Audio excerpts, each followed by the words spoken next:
Ini Pak Loa bilang on file presentasinya bisa kita gunakan untuk presentasi di gereja kami. Oh, sangat boleh Pak. Nanti kami akan membagikan bahan presentasi hari ini. Silakan lakukan itu untuk gereja supaya gereja terbuka dan gereja boleh maju. Kami semua rindu gereja bisa menjangkau sebanyak mungkin orang, Ya, dan khususnya anak-anak muda. bulan yang lalu Bu Yulia pergi ke Bogor dan dia ajar satu sinod regional dan mereka kumpul semua gereja-gereja dan pimpinan untuk belajar tentang, dan mereka punya 3 pilar. Satu itu terkait dengan menjangkau sekolah, satu itu dengan menjangkau kelompok kecil, dan tapi yang terpenting itu untuk menjangkau suku digital, dan khususnya bahan ini jadi satu tidak hanya berkat, tetapi paksa mereka untuk membuka mata dan mikir dengan cara yang baru. Dan mereka sangat proaktif dan saya sendiri syukur untuk dengar cerita dari mereka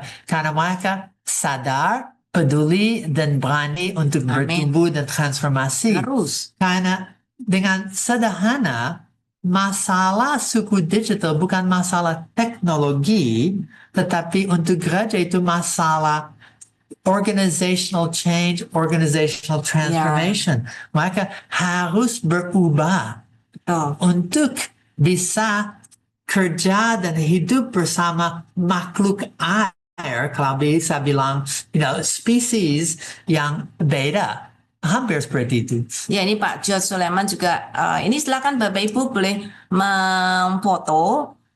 Silakan lakukan tes apakah gereja saudara ramah untuk suku digital. Kalau enggak, jangan heran ya kalau gereja Bapak Ibu tidak ada anak mudanya. Kalau gereja tidak ramah, ya mereka tidak ada di situ. Tadi ini yang tesnya, dan pertanyaan ada 15 pertanyaan, bisa dilihat bersama dengan sangat cepat, 1 atau 2. Tetapi apakah gereja Anda itu ramah suku digital?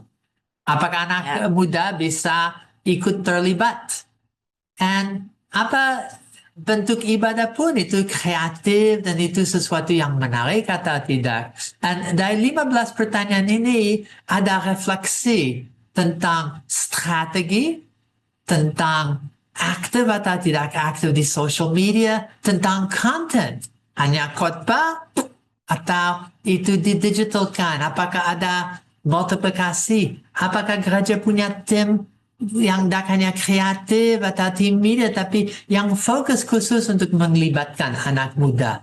Gimana untuk komunitas pemuda dan gereja?